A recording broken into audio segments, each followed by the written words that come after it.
Hello friends, welcome to WBCS from home YouTube channel. বন্ধুরা, আমরা WBCS paper 5-এর Indian economy portion নিয়ে আলোচনা শুরু করেছিলাম।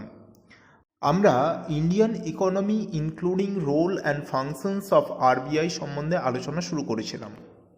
এর আগের ক্লাসে আমরা ইন্ডিয়ান ব্যাংকিং সিস্টেম সম্পর্কে আলোচনা করেছি এবং আমরা রিজার্ভ ব্যাংক অফ ইন্ডিয়ার বিভিন্ন রোলস অ্যান্ড ফাংশনসগুলো আলোচনা শুরু করেছিলাম। তোমরা জানো যে 1935 সালে দেশের কেন্দ্রীয় ব্যাংক হিসেবে প্রতিষ্ঠিত হয়েছিল রিজার্ভ ব্যাংক অফ ইন্ডিয়া, যা 1949 সালে জাতীয়করণের পর দেশের শীর্ষস্থানীয় ব্যাংক হিসেবে পরিগণিত হয়। অর্থাৎ বর্তমানে ভারতের ব্যাংকিং ব্যবস্থার অ্যাপেক্স ইনস্টিটিউশন হিসেবে রিজার্ভ ব্যাংক অফ ইন্ডিয়া এক গুরুত্বপূর্ণ কাজ করে চলেছে। তা কারেন্সি বা মুদ্রা ব্যবস্থার প্রবর্তন এবং প্রচলনই হোক না কেন, অথবা রিজার্ভ ব্যাংক অফ ইন্ডিয়া যে সমস্ত প্রধান কাজগুলি করে থাকে সেগুলি হলো দেশে কারেন্সি বা মুদ্রা ব্যবস্থার প্রবর্তন এবং প্রচলন করা, banker agent and financial adviser of the government, অর্থাৎ সরকারের ব্যাংকিং ব্যবস্থা সহ সমস্ত আর্থিক উপদেষ্টা হিসেবে কাজ করে থাকে। সরকারের অর্থনৈতিক নীতি প্রবর্তনের প্রধান উপদেষ্টাই হল রিজার্ভ ব্যাংক অফ ইন্ডিয়া। তাছাড়া রিজার্ভ ব্যাংক অফ ইন্ডিয়া অন্যান্য ব্যাংকগুলির ব্যাংকার হিসেবে কাজ করে, ফরেন এক্সচেঞ্জের ম্যানেজার হিসেবে এবং রেগুলেটর হিসেবে কাজ করে। এছাড়া রিজার্ভ ব্যাংকের সর্বপ্রধান এবং সবথেকে গুরুত্বপূর্ণ রোল হল মনিটারি পলিসি বা ক্রেডিট কন্ট্রোল পলিসি।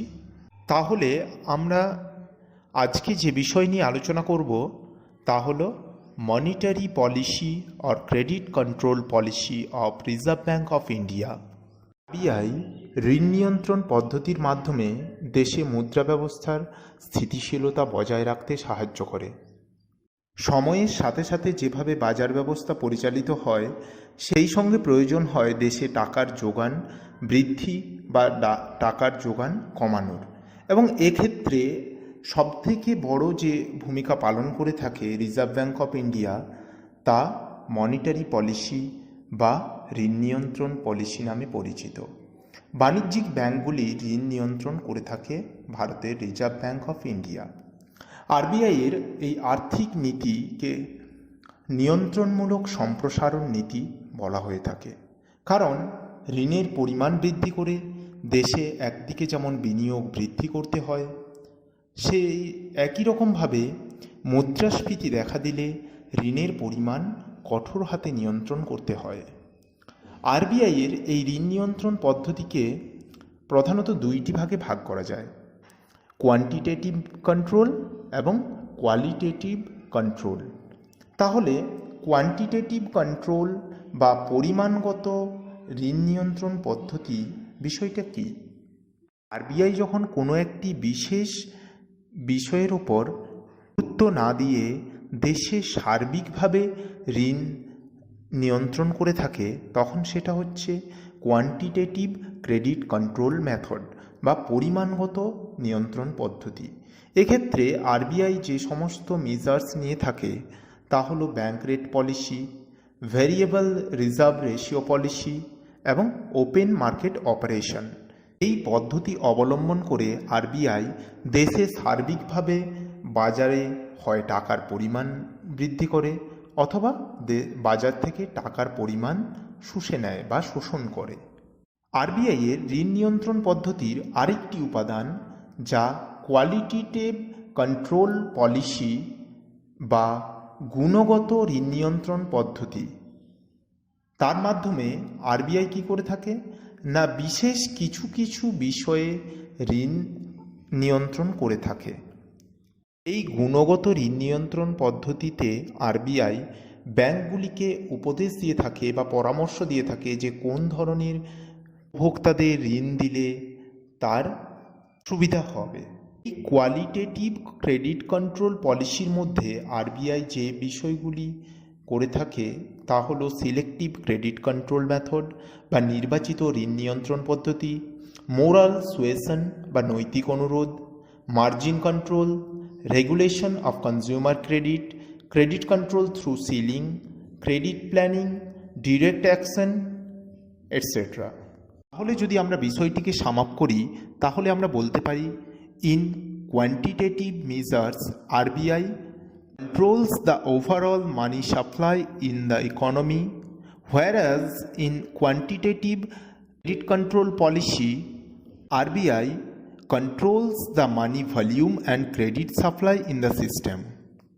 তাহলে আমরা এভাবে সাম আপ করতে পারি quantitative instrument influence the money volume and credit supply in the system. This includes variation in reserve ratio requirements, bank rate and open market operations. The qualitative or selective instruments affect the direction of credit supply. These includes margin requirements, moral suasion, credit ceiling, discriminatory rates of interest, এই সমস্ত বিষয়গুলো. তাহলে এরপর আমরা এই বিষয়গুলি নিয়ে খুঁটিনাটি আলোচনা করব. প্রথমে আমরা আলোচনা করব কোয়ান্টিটেটিভ মেজার্সের বিষয়ে, যার প্রধান তিনটি উপাদান: bank rate policy, reserve ratio policy এবং ওপেন মার্কেট অপারেশন। প্রথমে আসা যাক bank rate policy. Bank rate policy বিষয়টিকে ভালোভাবে বোঝার জন্য আমরা এটিকে প্রথমেই দুই ভাগে ভাগ করে নিই, একটা শর্ট টার্ম আর একটা লং টার্ম। শর্ট টার্ম বলতে যেটি লেস দেন 90 ডেজ এবং লং টার্ম আমরা বলবো যেটি মোর দেন 90 ডেজ। শর্ট টার্মের মধ্যে রয়েছে লিকুইডিটি অ্যাডজাস্টমেন্ট ফ্যাসিলিটি বা LAF এবং MSF বা মার্জিনাল স্ট্যান্ডিং ফ্যাসিলিটি। অন্যদিকে লং টার্ম মেজারের মধ্যে রয়েছে ব্যাংক রেট পলিসি। 98 সালে নরসিংহম কমিটির রিপোর্টে ব্যাংকিং সেক্টর রিফর্মে LAF বা লিকুইডিটি অ্যাডজাস্টমেন্ট ফ্যাসিলিটি স্টার্ট করার কথা বলা হয়। স্বল্পকালীন টাকার যোগানের বা স্বল্পকালীন টাকার মিসম্যাচ কমানোর জন্যই RBI এই লিকুইডিটি অ্যাডজাস্টমেন্ট ফ্যাসিলিটি গ্রহণ করে। এই লিকুইডিটি অ্যাডজাস্টমেন্ট ফ্যাসিলিটির মেনলি দুটো ইনস্ট্রুমেন্ট, রেপো এবং রিভার্স রেপো, যাকে আমরা রিপারচেজ এগ্রিমেন্ট হিসেবেও জানি। তো ব্যাংকগুলির ঋণ নিয়ন্ত্রণ করার জন্যই RBI এই লিকুইডিটি অ্যাডজাস্টমেন্ট ফ্যাসিলিটি টুলসটি ব্যবহার করে থাকে। তাছাড়া ব্যাংকগুলির ওভারনাইট বা উইকলি মানি মিসম্যাচ যদি হয় বা টাকার ঘাটতি দেখা দেয়, তখন RBI সবথেকে কম সুদের হারে তাদের সেই টাকার যোগান দিয়ে থাকে। অনেক সময় হয় কি, ব্যাংকগুলিকে CRR বা SLR মেনটেন করতে গিয়ে টাকার শর্টেজ দেখা দেয়। কখনো সেটা একদিনের জন্য হতে পারে, কখনো সেটা আবার 7 দিন কি আরও বেশি সময়ের জন্য হয়। তো এই কম সময়ের জন্য তাদের টাকার ঘাটতি পূরণে RBI এগিয়ে আসে লিকুইডিটি অ্যাডজাস্টমেন্ট ফ্যাসিলিটি নামক টুলসটি নিয়ে। এই লিকুইডিটি অ্যাডজাস্টমেন্ট ফ্যাসিলিটি টুলসটি বর্তমানে সবথেকে বেশি কার্যকরী টুলসগুলির মধ্যে অন্যতম। লিকুইডিটি অ্যাডজাস্টমেন্ট ফ্যাসিলিটির অন্যতম উপাদান রেপো এগ্রিমেন্ট, যাকে আমরা রেপো রেট হিসেবেই বেশি শুনেছি। রেপো এগ্রিমেন্টের মাধ্যমে schedule commercial banks other than regional rural banks and primary dealers কি করতে পারে না, তাদের স্বল্পকালীন সময়ের জন্য যে টাকার ঘাটতি দেখা দেয় তা পূরণ করে থাকে। কিভাবে না, এই ব্যাংকগুলি বা ফাইন্যান্সিয়াল ইনস্টিটিউশনগুলি, প্রাইমারি ডিলার্স যাদের বলছি আমরা, তারা স্বল্পকালীন টাকার ঘাটতি পূরণের জন্য রিজার্ভ ব্যাংক অফ ইন্ডিয়ার কাছ থেকে স্বল্প সুদের হারে ঋণ নিয়ে থাকে এবং এই ঋণ নেওয়ার সময় তারা RBI-এর কাছে রিপারচেজ এগ্রিমেন্ট হিসেবে গভর্নমেন্ট সিকিউরিটিজ, বন্ডস এই সমস্ত সিকিউরিটিজগুলো জমা দিয়ে তার বদলে ঋণ নিয়ে থাকে এবং তারা ঋণ নেওয়ার সময়ই দায়বদ্ধ হয়ে থাকে যে একদিন পরে রিজার্ভ ব্যাংকের কাছ থেকে আবার রিজার্ভ ব্যাংকের পূর্বনির্ধারিত রেট অনুযায়ী, যা কিনা রিভার্স রেপো রেট নামে পরিচিত, সেই নির্দিষ্ট সুদের হারে কিনতে বাধ্য থাকবে। এই ব্যাংকগুলো একদিনের জন্য বা ওভারনাইট মানি মিসম্যাচের জন্য ঋণ নিয়ে থাকে আরবিআইয়ের কাছ থেকে, তখন তাকে আমরা বলি রেপো। এবং যদি সেটা 7 দিনের জন্য নিয়ে থাকে তখন সেটাকে বলি short term loan. Reverse repo agreement বা রিভার্স রেপো পলিসির বিষয়ে। রিভার্স রেপো পলিসি বিষয়টি কি না, যখন কোনো ব্যাংক রেপো রেটের মাধ্যমে রিজার্ভ ব্যাংকের কাছ থেকে ঋণ নিয়ে থাকে, তখন সেগুলো কতগুলো কোল্যাটারাল বা বন্ড, সিকিউরিটিজ, এই সমস্ত জিনিসপত্র জমা দিয়ে সেখান থেকে ঋণ নিয়ে থাকে এবং সেই একই সময় তারা রিজার্ভ ব্যাংকের কাছে সেই সিকিউরিটিজগুলো আবার ক্রয় করার জন্য দায়বদ্ধ থাকে, যেটাকে বলা হয় রিসেল এগ্রিমেন্ট। সময় কমার্শিয়াল ব্যাংকগুলো তাদের সারপ্লাস ডিপোজিট বাজারে ঋণ দিতে পারে না, বা অনেক সময় পাবলিক ব্যাংকের কাছ থেকে ঋণ নিতে আগ্রহ দেখায় না। এই রকম সময়ে এই কমার্শিয়াল ব্যাংকগুলির একমাত্র আশ্রয়দাতা হলো রিজার্ভ ব্যাংক অফ ইন্ডিয়া। এই সময় রিজার্ভ ব্যাংক পূর্বের এগ্রিমেন্ট অনুযায়ী এই গভর্নমেন্ট সিকিউরিটিজ বা যা কিছুর বদলে ব্যাংকগুলো রেপোর মাধ্যমে ঋণ নিয়েছিল সেগুলি তাদের ফিরিয়ে দেয় এবং তাদের কাছ থেকে সেই একটা নির্দিষ্ট সুদের হারে টাকা জমা রাখে। যদিও কমার্শিয়াল ব্যাংকগুলি এই রিভার্স রেপো রেটের মাধ্যমে একটা ইন্টারেস্ট পেয়ে থাকে, কিন্তু তবুও এই ইন্টারেস্ট রেট খুব একটা বেশি হয় না, সবসময় এটা রেপো রেটের থেকে কমই হয়। তাই সাধারণত অকশনের মাধ্যমে সোম থেকে শুক্রবার এই রেপো এবং রিভার্স রেপোর অকশন করে থাকে, যার মেয়াদ থাকে সর্বাধিক 7 দিন। সময় যদি কমার্শিয়াল ব্যাংকগুলি নির্দিষ্ট সময়ের মধ্যে রেপো বা রিভার্স রেপোর এগ্রিমেন্ট ওয়াইজ যদি তার ফিরিয়ে দিতে পারে না, তখন আরবিআই ব্যাংক রেটের সাথে আরও 3% ইন্টারেস্ট রেট অ্যাড করে সেই কমার্শিয়াল ব্যাংকগুলোর ওপর পেনাল্টি হিসেবে আরোপ করে। এবং যদি এই পেনাল্টির সিস্টেমটা দেখা যায় কন্টিনিউ কোনো ব্যাংক করছে, তখন আরবিআই ব্যাংক রেটের ওপর 5% অবধি সুদের হার চাপিয়ে তাদের কাছ থেকে পেনাল্টি আদায় করতে পারে। দেখে নেওয়া যাক যে আরবিআই এই রেপো রেট এবং রিভার্স রেপো রেটের মাধ্যমে কিভাবে ইনফ্লেশন কন্ট্রোল করে। ইনফ্লেশন দেখা দিলে আরবিআই ইনফ্লেশন কন্ট্রোল করার জন্য রেপো রেট এবং রিভার্স রেপো রেট বাড়িয়ে দেয়। এর ফলে কি হয় না, কমার্শিয়াল ব্যাংকগুলির লোন দেওয়া কস্টলি হয়ে যায়, সাধারণ মানুষ এই হারে ঋণ নিতে পারে না। আর অত্যধিক সুদের হার হওয়ার জন্য যখন ব্যাংকগুলির ঋণ নিতে পাবলিক অসম্মত হয় বা পাবলিকের ইন্টারেস্ট থাকে না, তখন স্বাভাবিকভাবেই বাজারে টাকার যোগান কমতে থাকে। বাজারে টাকার যোগান কমলে সাধারণ মানুষ গুডস অ্যান্ড সার্ভিসেস নেওয়ার জন্য অনেক চিন্তাভাবনা করে থাকে।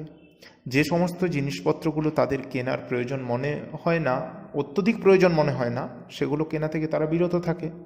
এইভাবে দেশে গুডস অ্যান্ড সার্ভিসের প্রোডাকশন ব্যাহত হয়। তার ফলে কি হয় না, এইভাবে রিজার্ভ ব্যাংক রেপো রেট এবং রিভার্স রেটের মাধ্যমে দেশে ইনফ্লেশন কন্ট্রোল করে থাকে। অনেক সময় যখন দেশে বা বাজারে টাকার যোগান বৃদ্ধি করার দরকার পড়ে, তখন আরবিআই কী করে না, রেপো রেট বা রিভার্স রেপো রেটের ইন্টারেস্ট হার কমিয়ে দেয়, যার ফলে কি ব্যাংকগুলো আরও বেশি পরিমাণে ঋণ দিতে পারে এবং কম সুদের হারে ঋণ দিতে পারে, যাতে পাবলিক সহজে আকৃষ্ট হয়। তাহলে আমরা দেখতে পাচ্ছি যে রেপো রেট বা রিভার্স রেট বাড়িয়ে দিলে যেমন ইনফ্লেশন কন্ট্রোল করা যায়, অন্যদিকে রেপো রেট এবং রিভার্স রেপো রেট কমিয়ে দিলে দেশে গ্রোথ রেট বৃদ্ধি পায়। কিভাবে তা পসিবল?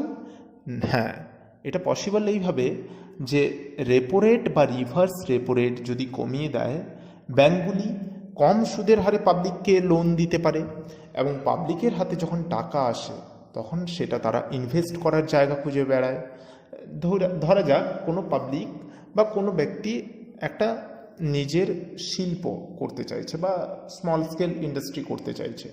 যখন তার কাছে লোন নেওয়া কস্টলি হয়ে যাবে তখন সে সেখানে করতে পারবে না ইনভেস্ট। কিন্তু যদি লোন নেওয়া অনেক চিপার হয়ে যায়, অর্থাৎ যদি ঋণ সস্তা হয়ে যায়, কম সুদের হারে ঋণ পাওয়া যায়, তখন সে সহজেই ব্যাংকের কাছ থেকে ঋণ নেবে এবং তার সেই ইন্ডাস্ট্রি বা স্মল স্কেল ইন্ডাস্ট্রিতে ইনভেস্ট করবে। এর ফলে কি হবে না, দেশে সার্বিকভাবেই জিডিপি বৃদ্ধি পাবে, গ্রোথ রেট বৃদ্ধি পাবে। এরপরে আসা যাক মার্জিনাল স্ট্যান্ডিং ফ্যাসিলিটি বা এমএসএফ, যা আরবিআই লিকুইডিটি অ্যাডজাস্টমেন্ট ফ্যাসিলিটির অন্যতম টুলস হিসাবে 2011 সালের মে মাসে ইন্ট্রোডিউস করেছিল। এর মেন অবজেক্টিভ কী ছিল না, to reduce the volatility in the interbank lending rate or call money rates, অর্থাৎ অনেক সময় ব্যাংকগুলির রাতারাতি অর্থের ঘাটতি দেখা দেয়। সেই সময় ব্যাংকগুলিকে অন্য ব্যাংকের কাছ থেকে চড়া সুদের হারে ঋণ নিতে হয়, যা অনেক সময় রেপো রেটের মাধ্যমে পাওয়া যায় না। এই জন্যই রিজার্ভ ব্যাঙ্ক অফ ইন্ডিয়া 2011 সালে এমএসএফ চালু করে, যার মাধ্যমে এই কমার্শিয়াল ব্যাংকগুলি সরাসরি রিজার্ভ ব্যাংকের কাছ থেকে অপেক্ষাকৃত অনেক কম সুদের হারে ওভারনাইট বা একদিনের জন্য ঋণ নিয়ে থাকে। এই রেট যদিও রেপো রেটের থেকে বেশি হয়, তবুও এটা বাজারে প্রচলিত অন্যান্য ইন্টারব্যাংক লেন্ডিং রেটের থেকে অনেক কম হয়। তাই ব্যাংকগুলি বা কমার্শিয়াল ব্যাংকগুলি এই এমএসএফের মাধ্যমে তাদের রাতারাতি যে মানি মিসম্যাচ দেখা যায় বা টাকার ঘাটতি দেখা যায় সেটা পূরণ করে থাকে। এর আরেকটা সুবিধা হলো রেপো রেট যেখানে নেট ডিমান্ড অ্যান্ড টাইম লায়াবিলিটির 1% অবধি নেওয়া যায় রেপো রেটের মাধ্যমে ঋণ, এখানে কিন্তু তার কোনো সেই ধরনের লিমিটেশনস নেই, যার জন্য ব্যাংকগুলি রেপো রেটের মাধ্যমে যে পরিমাণ টাকা পেয়ে থাকে বা ঋণ নিতে পারে আরবিআইয়ের কাছ থেকে, এই এমএসএফের মাধ্যমে তার থেকেও বেশি পরিমাণে ঋণ নিতে পারে। তাহলে এমএসএফ বা মার্জিনাল স্ট্যান্ডিং ফ্যাসিলিটির ইম্পর্টেন্স কী না, MSF is the last option for commercial banks to borrow money from RBI. Whenever the commercial bank have utilized all their options of borrowing, they can use the marginal standing facilities. অর্থাৎ commercial ব্যাংকগুলির overnight ঋণ নেওয়ার জন্য সর্বশেষ আশ্রয়দাতা reserve bank এমএসএফের মাধ্যমে ঋণ দিয়ে থাকে। যখন ব্যাংকগুলি আন্তঃব্যাংকীয় ঋণ নেওয়ার কোনো চান্সেস দেখতে পায় না বা তাদের কাছে কোনো চান্সেস থাকে না, তখন তারা আরবিআইয়ের কাছ থেকে অপেক্ষাকৃত কম সুদের হারে এই ঋণ নিয়ে থাকে।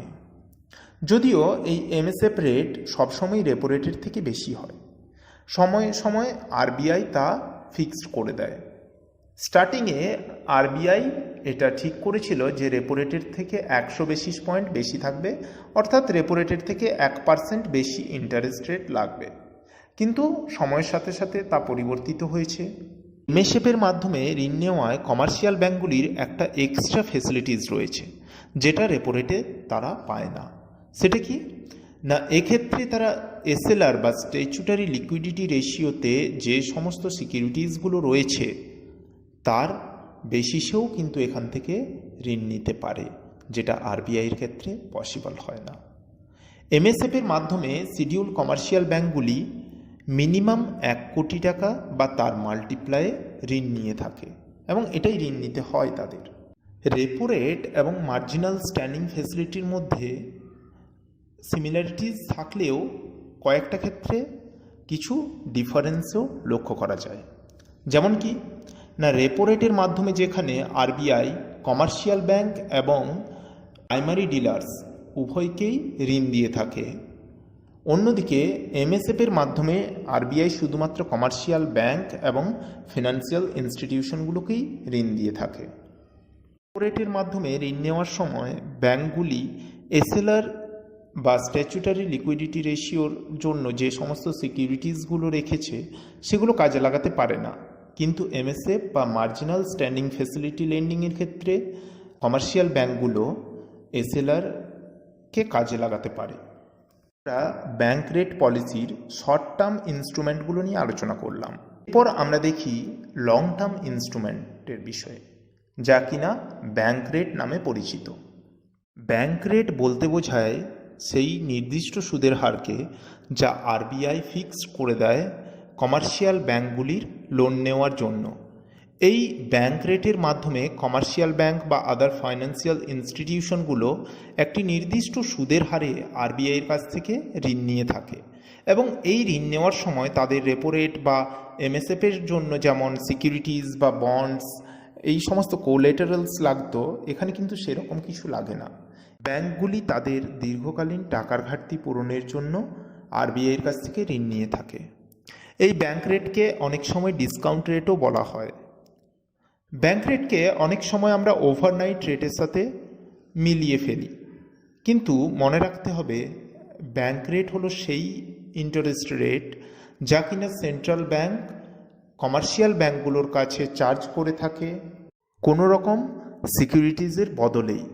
অন্যদিকে ওভারনাইট রেট হলো সেই সুদের হার যা কিনা ব্যাংকগুলি নিজেদের মধ্যে থেকেই ঋণের যোগান মেটায়। রেটের মাধ্যমে আরবিআই যেমন টাকার ঘাটতি পূরণ করে থাকে, ব্যাংক রেটের মাধ্যমেও আরবিআই টাকার ঘাটতি পূরণ করে থাকে। কিন্তু এক্ষেত্রে ডিফারেন্স হলো রেপো রেটের মাধ্যমে আরবিআই ব্যাংকগুলির পার্ট টাইম টাকার ঘাটতি পূরণ করে থাকে, এবং ব্যাংক রেটের মাধ্যমে আরবিআই কমার্শিয়াল ব্যাংকগুলিকে বা ফিনান্সিয়াল ইনস্টিটিউশনগুলোকে অপেক্ষাকৃত বেশি সময়ের জন্য ঋণ দিয়ে থাকে। এবং এই ব্যাংক রেটের মাধ্যমে আরবিআই বাজারে টাকার যোগান নিয়ন্ত্রণ করে থাকে। যখন আরবিআই বাজারে টাকার সাপ্লাই কমাতে চায় তখন আরবিআই ব্যাংক রেট বাড়িয়ে দেয়, আবার বাজারে টাকার সাপ্লাই বাড়াতে চাইলে আরবিআই ব্যাংক রেট কমিয়ে দেয়। ব্যাংক রেটের মাধ্যমে আরবিআই কমার্শিয়াল ব্যাংকগুলিকে সরাসরি লোন দিয়ে থাকে। অন্যদিকে রেপো রেট বা রিভার্স রেপো রেটের মাধ্যমে আরবিআই ব্যাংকগুলির সাথে সিকিউরিটিজ কেনাবেচার মাধ্যমে ঋণ দিয়ে থাকে। No collateral is involved while charging bank rate, but securities, bonds, agreements and collateral is involved when repo rate is charged.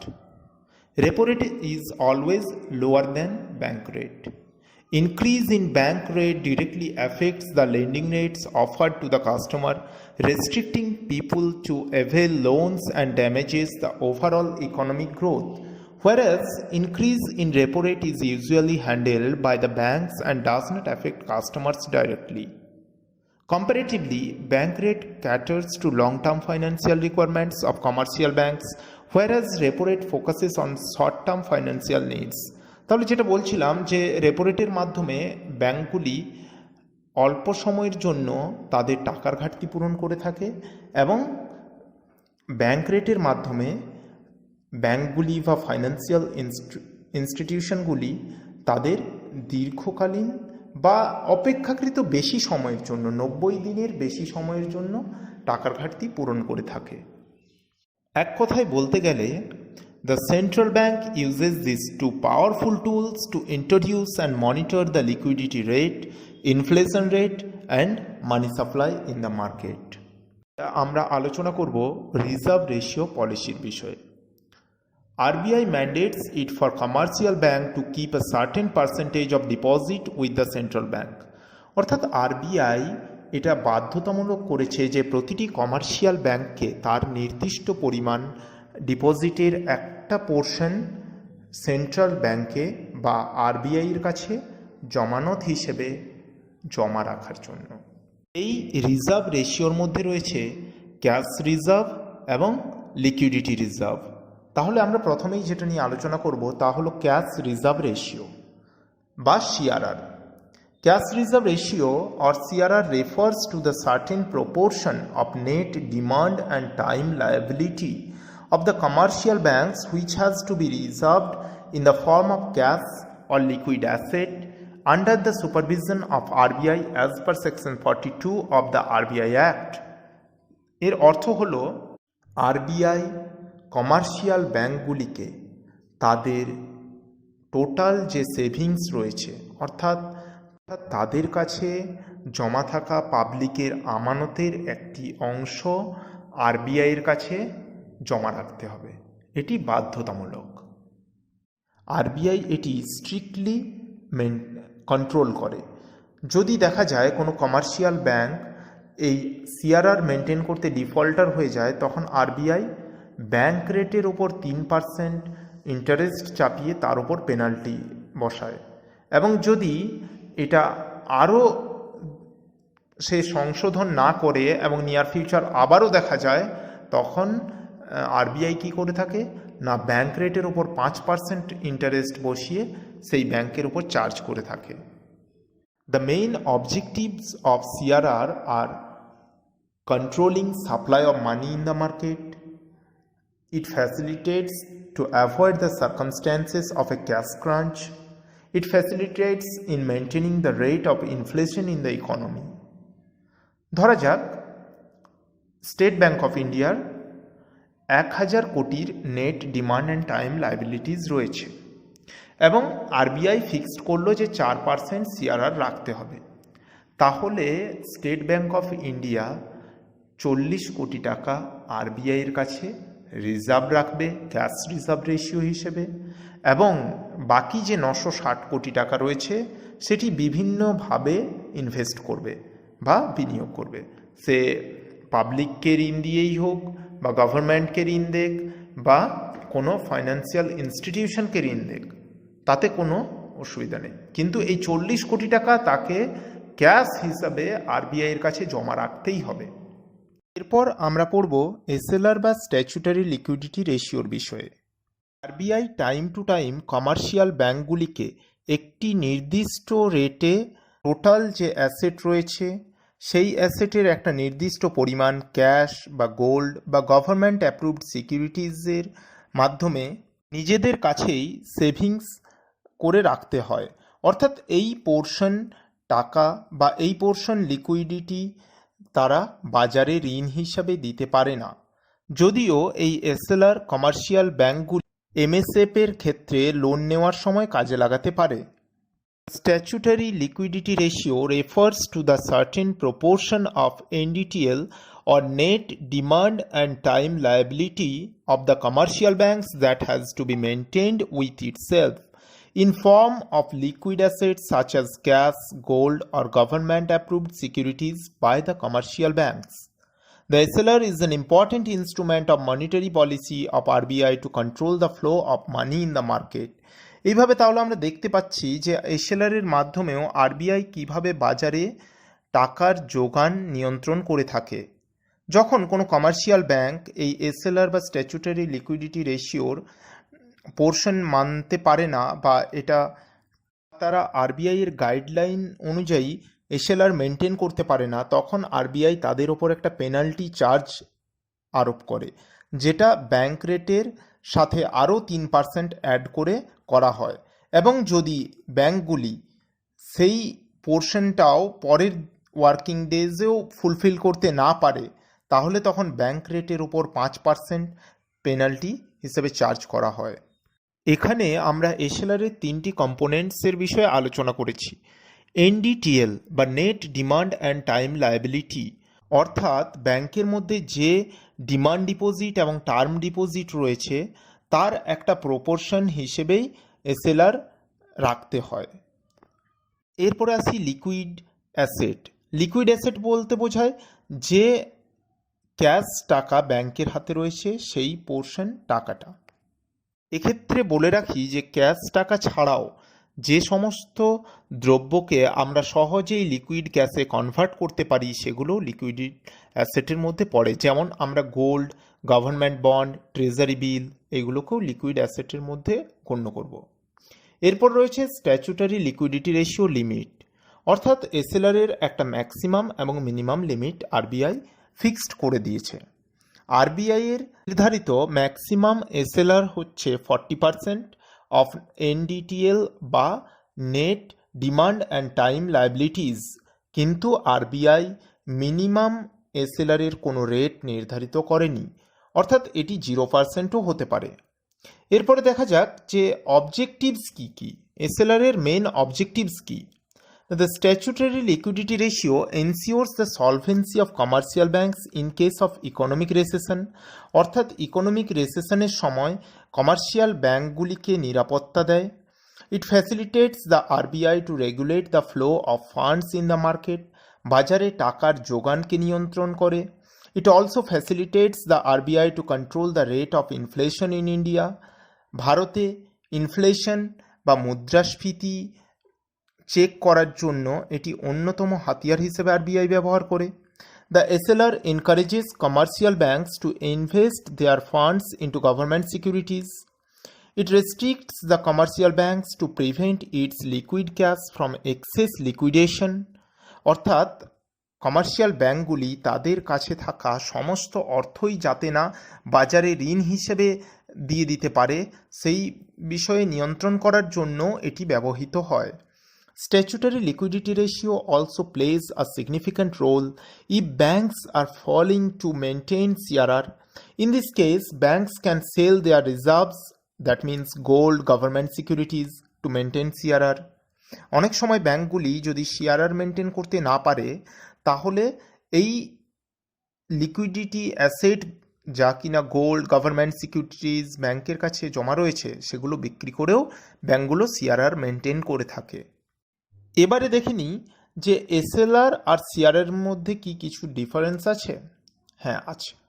SLR has to be reserved with commercial banks itself, whereas CRR is maintained with the RBI. SLR বা statutory liquidity ratio, যেটা liquid অ্যাসেটগুলো ব্যাংকগুলি নিজেদের কাছেই জমা রাখে আরবিআইয়ের guidelines অনুসারে, কিন্তু সিআরআরের ক্ষেত্রে ক্যাশ রিজার্ভটা প্রতিটি কমার্শিয়াল ব্যাংকে আরবিআইয়ের কাছেই জমা রাখতে হয়। SLR is maintained in the form of gold, government securities or cash. As well, on the other hand, commercial banks have to maintain the CRR in the form of cash only. যেখানে CRR এ শুধুমাত্র ক্যাশকেই RBI allow করে, সেখানে SLR এর মধ্যে cash ছাড়াও gold এবং government সিকিউরিটিজকেও RBI মান্যতা দিয়েছে। There is neither upper limit nor lower limit when it comes to CRR limits. CRR এর ক্ষেত্রে কোনো আপার বা লোয়ার লিমিট গভর্নমেন্ট নয়, আরবিআই ফিক্স করে দেয়নি, কিন্তু এসএলআর এর ক্ষেত্রে আরবিআই আপার লিমিট ফিক্সড করে দিয়েছে 40%, যদিও এর কোনো লোয়ার লিমিট নেই। Commercial banks earn a profit on the reserved in the liquid assets or SLR, whereas in case of CRR, commercial banks don't earn even interest. SLR এর ক্ষেত্রে commercial ব্যাংকগুলি অনেক সময় ইন্টারেস্ট আর্ন করে থাকে, কিন্তু CRR এর ক্ষেত্রে এরকম কোনো অপশন তাদের হাতে থাকে না। আমরা কোয়ান্টিটেটিভ ক্রেডিট কন্ট্রোল পলিসির থার্ড অপশন বা থার্ড ইনস্ট্রুমেন্ট ওপেন মার্কেট অপারেশনের বিষয়ে আলোচনা করব। An open market operation refers to the exchange of securities between the central bank and the commercial banks or group of commercial banks or other financial institutions to regulate the supply of money and to stabilize inflation rate, exchange rate and interest rates. In other words, an open market operation is the activities such as purchase or sale of government securities, treasury bills that are performed in an open market between the central bank and commercial banks or primary dealers to control money supply and to establish interest rates, inflation rate and exchange rate in the market. অর্থাৎ বাজারে টাকার ঘাটতি পূরণের জন্য অনেক সময় RBI open market operation বা বাজারে দরপত্রের মাধ্যমে দরপত্র বিক্রি করে টাকার যোগান মেটায়। এক্ষেত্রে RBI government securities, treasury bill এই সমস্ত ইনস্ট্রুমেন্টসগুলি অকশনের মাধ্যমে কমার্শিয়াল ব্যাংকগুলির কাছে বিক্রি করে থাকে এবং প্রাইমারি ডিলার্সরাও এটা অনেক সময় পারচেজ করে থাকে। একটা সার্টেন ইন্টারেস্ট রেট এক্ষেত্রে দেওয়া হয়। এরপরে আমরা আলোচনা করব কোয়ালিটেটিভ ক্রেডিট কন্ট্রোল পলিসি বা গুণগত ঋণ নিয়ন্ত্রণ পদ্ধতির বিষয়ে। Under this policy, RBI encourages flow of credit only to certain types of industries and discourages the use of bank credit for certain other purposes. এখানে আরবিআই অনেকটা সেই পরামর্শ দেওয়ার মতো কাজ করে থাকে। কীরকম না, আরবিআই বিশেষ কিছু কিছু শিল্পে ব্যাংকগুলিকে যেমন ঋণ প্রদানে উৎসাহিত করে থাকে, সেই একই রকমভাবে বিশেষ কিছু শিল্পে ঋণ প্রদানে বাধাও দিয়ে থাকে বা কিছু স্ট্রিক্ট নিয়ম ফলো করতে বলে। The Banking Regulation Act 1949 has given extensive power to the RBI to apply selective credit control. The following are the different methods of selective credit control methods adopted by the RBI: margin requirements, consumer credit regulation, RBI guidelines, moral suasion, and direct action are the qualitative tools of monetary policy of RBI. তাহলে প্রথমে আমরা দেখব margin requirements. Margin requirements refers to difference between the securities offered and amount borrowed by the banks. Consumer credit regulation. Consumer credit regulation refers to issuing rules regarding down payment and maximum maturities of installment credit for purchase of goods. এক্ষেত্রে কোনো ব্যক্তি বা কোনো farm যখন কিছু দ্রব্য কেনাকাটা করে তখন ডাউন পেমেন্ট বা ইনস্টলমেন্টের মাধ্যমে যদি সেটা কেনাকাটা করে থাকে তখন সেটাতে কি কি রুলস ফলো হবে বা কিভাবে সেই ক্রেডিট তারা করবে সেই জিনিসটা সম্বন্ধে আরবিআই কিছু রুলস অ্যান্ড রেগুলেশন ফিক্সড করে দেয়।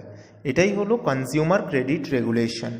RBI guidelines refers to the oral, written statements, appeals, guideline, warning, etc. to the banks by RBI. RBI অনেক সময় ভার্বালি, কোনো সময় রিটেন এবং কোনো সময় অ্যাপিলের মাধ্যমে ব্যাংকগুলিকে গাইড করে থাকে এবং রুলস রেগুলেশন তাদের উপর ইম্পোজ করে থাকে। এরপর আসি মোরাল সুয়েশন। মোরাল সুয়েশন বা নৈতিক অনুরোধ আরবিআইয়ের গুণগত ঋণ নিয়ন্ত্রণ পদ্ধতির একটি অন্যতম উপাদান। এই নৈতিক অনুরোধের মাধ্যমে আরবিআই অন্যান্য ব্যাংকগুলিকে লিখিতভাবে বা পারস্পরিক বোঝাপড়ার মাধ্যমে আন্তঃব্যাংকীয় ঋণ নিয়ন্ত্রণের জন্য অনুরোধ করে থাকে। নিয়ন্ত্রণে ব্যর্থ হলেই আরবিআই এই নীতি প্রয়োগ করে থাকে। নিয়ন্ত্রণে ব্যর্থ হলে আরবিআই মোরাল সুয়েশন বা নৈতিক অনুরোধের পথে হাঁটে। এরপরে আসি direct action. Direct action is taken by the RBI against banks that don't fulfill conditions and requirements. RBI may refuse to rediscount their papers or may give excess credits or charge a penal rate of interest over and above the bank rate for credit demanded beyond a limit. অনেক সময় ব্যাংকগুলি তাদের লিমিটেশনের বাইরে গিয়েও যদি credit করে থাকে তাহলে আরবিআই তাদের এগেনস্টে স্টেপ নিতে পারে। এটাই আরবিআইয়ের ডিরেক্ট অ্যাকশন বলে পরিচিত। এরপরে আমরা আসি সিলেক্টিভ ক্রেডিট কন্ট্রোলের লিমিটেশনস কী কী রয়েছে আমাদের দেশে সেই বিষয়ে। Banks find it difficult to ensure that borrowers utilise the amount for the purpose for which it is borrowed. এটা যেহেতু সিলেক্টিভ ক্রেডিট কন্ট্রোল তাই আরবিআইয়ের পরামর্শ মতো অনেক সময় কমার্শিয়াল ব্যাংকগুলি সিলেক্টিভলি কাস্টমারদের ক্রেডিট করে থাকে, আবার অনেক সময় তা করতে পারে না। কারণ ব্যাংকগুলোর কাছে, ভারতের মতো একটা ডেভেলপিং কান্ট্রিতে ব্যাংকগুলোর কাছে প্রপার ডাটা না থাকায় ব্যাংকগুলোর জন্য এটা সত্যিই ডিফিকাল্ট হয়ে যায় যে কাকে লোন দিলে সে ইউটিলাইজ করবে আর কে করবে না, এই বিষয়টা ঠিক করা। Number 2, non-banking financial institutions and indigenous bankers also play a significant role in financing trade and industry in India. But the RBI has no control over these institutions. The RBI's selective credit control are effective only when the inflationary pressures are created by bank finance. And banks cannot have any control over the ultimate use of bank advances. যতদিন না পর্যন্ত আমরা আমাদের ইকোনমিকে develop করতে পারবো ততদিন পর্যন্ত আমাদের এই সিলেক্টিভ ক্রেডিট কন্ট্রোল মেজার্সগুলো সত্যি খুব কঠিন হয়ে দাঁড়াবে। বন্ধুরা, এখানে কতকগুলো প্রিভিয়াস ইয়ারের কোশ্চেন আমি তুলে ধরেছি। দেখো, এই টাইপের তোমরা কোশ্চেন এখান থেকে এক্সপেক্ট করতে পারো। এটা জাস্ট ফর এক্সাম্পল এবং জাস্ট ফর তোমাদের একটু ইনফর্ম করে রাখার জন্য আমি এই কয়েকটা কোশ্চেন এখানে তুলে ধরেছি। এর পরের ভিডিওতে আমরা ডিটেলসে এর আগে যে সমস্ত কোশ্চেনগুলো এসেছে সেগুলো নিয়ে একদিন পুরো আলোচনা করব ইয়াদ ধরে ধরে। আজ তাহলে এই পর্যন্তই থাক। নেক্সট ডে আমরা Indian banking system totally complete করে নেব, যে দু একটা পোর্শন বাকি রয়েছে, যেমন আরবিআইয়ের কয়েকটা ডেভেলপমেন্টাল রোল রয়েছে, যেখানে আমরা দেখব নাবার্ড বা সেবি এই ধরনের, সেবি সিডবি এই ধরনের ফাইন্যান্সিয়াল ইনস্টিটিউশনগুলো কিভাবে ফাংশন করছে। তার সাথে আমরা দেখব আরবিআইয়ের কিছু প্রহিবিটরি রোল রয়েছে, এবং ফাইনালি যেটা আমরা দেখব সেটা হচ্ছে কোশ্চেন অ্যানালাইসিস করব আমরা। এর আগে অবধি 2014 থেকে 2019 অবধি মেনে যে সমস্ত ব্যাংকিং রিলেটেড কোশ্চেন্সগুলো পড়েছে সেই কোশ্চেনগুলো আমরা একসাথে যদি তুলে ধরে সেইগুলো প্র্যাকটিস করতে পারি তাহলে এটা খুবই এফেক্টিভ হবে। এবং আমি আশা করব যে এই পুরো সিরিজটা শেষ হওয়ার পরে তোমাদের ব্যাংকিং সিস্টেম সম্বন্ধে কোনো জিনিস আটকাবে না। শেষ করার আগে আরেকবার অবশ্যই বলবো, stay home, stay safe and continue your preparation. বাড়িতে থাকো, সুস্থ থাকো, প্রিপারেশন চালিয়ে নিয়ে যাও। Thank you for watching this video.